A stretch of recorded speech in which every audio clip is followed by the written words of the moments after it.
If you're a renter like me, you know the struggle of maintaining a fish room without causing a mess or damaging your place. Today, I'm sharing the ultimate guide to fish room water changes just for renters. Trust me, it's going to be a game changer. Here you will see that I'm cleaning the glass first on all the tanks to get the debris in the water column. I use the Mr. Clean Magic Eraser for the glass. The Magic Eraser is wonderful for algae on the glass, and you won't have to worry about cutting the sealant in the corners of the tank that may cause a leak. Trust me, you don't want to go too close to the corners with a razor blade. It's important to get this debris in the water column so you can suck it out with the water change. I personally recommend about 10 to 20% water change weekly. It helps with the fish health and definitely the water quality. The magic behind the easy water changes is this Tech Home water pump with hose. It is easy to use and carry. Fill the water in the pump head, connect the hose, plug it in, and start pumping. This hose pump is a lightweight and portable water pump with a portable handle, making it easy to carry. The hose attachment comes with the pump and triangle that keeps from sucking up your fish when draining the aquarium.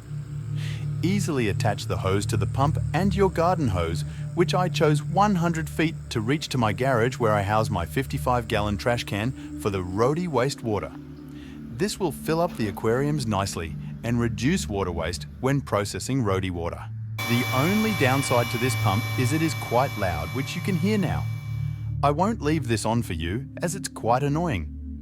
However, I will state that I don't even notice it when I'm actually doing the water draining. When I'm filling up the aquariums, the pump is in the garage, so you don't really hear the noise at all. Changing the pump over to the next tank is a breeze. Just unplug the transfer pump. Take the hose over to the next tank. Then plug the transfer pump back in and off you go again draining water. It doesn't take very long at all, doing 10% each tank.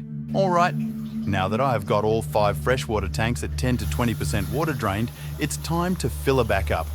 It's quite easy to do. You just take the transfer pump back to the location of your new freshwater, which in my case is out in the garage. Put the hose that came with the transfer pump into the 55-gallon trash can filled with water. I then go to the end of the garden hose and put on a pistol grip attachment on, so the water doesn't spray all over when I'm walking back to the room the tanks are located. Plus, I use the pistol to control the water flow into the tank so I don't disturb the substrate. Once you have started the pump back up, just go to the end and start filling each tank.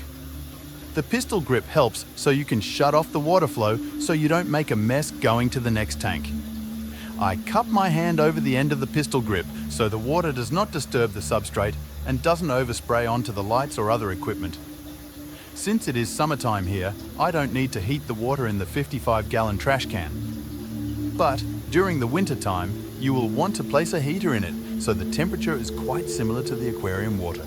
As I continue to fill up the 4th of the 5 tanks, which by the way only takes me maybe an hour to drain and fill all 5 aquariums, I do want to mention that you will notice all my heaters are at the bottom of the tank. This way, I do not have to unplug them prior to empty and refill.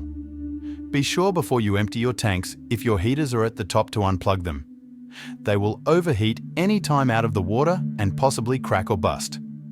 The other recommendation is to unplug your filtration system prior, or it will run dry. I don't have this problem because most of my aquariums run on sponge filters. Success! Now that all the tanks have been refilled, it's time to show them off. First up, we have the angelfish tank, and they are a breeding pair and have had 2 clusters of eggs so far this summer. Next up, we have our breeding pair of sunrise platies. They are stunning. They have been steadily producing fry like clockwork. Yes, our next aquarium looks empty, but this houses our yellow lab named Sunny D. He is quite shy and probably little traumatized. This next aquarium is our planted tank with molly and platyfish, and they are absolutely loving the coverage the plants give. We have called this our jungle tank, and the fish love it. Up next is our 55-gallon freshwater tank with our OB peacock cichlid, whose name is Skittles. He loves the room and is definitely looking for a mate. Both of the cichlid tanks will be getting additions soon, so look out for the unboxings. Thanks for watching and happy fish keeping. Don't forget to like, subscribe and comment below with your water change stories or questions.